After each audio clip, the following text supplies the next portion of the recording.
Each Lithium 6000 delivers up to 6,000 watts of power. The units can be placed side by side or stacked depending on your need. First, insert the combiner branch connectors into the power ports of both units.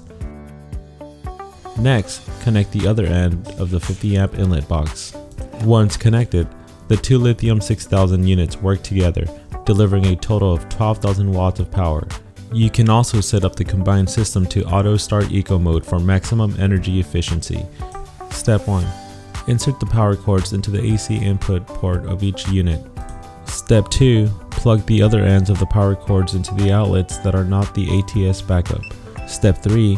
Press and hold the AC on and off button for 10 seconds on both units to enter eco mode. Step 4. Set a 5-second delay before switching from normal power to backup power.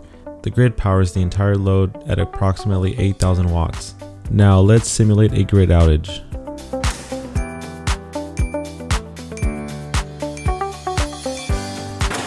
After a 5-second delay, the two Lithium 6000 units automatically activate and begin powering the backup circuits. With two Lithium 6000s combined, you get up to massive 12,000 watts power. And that's it!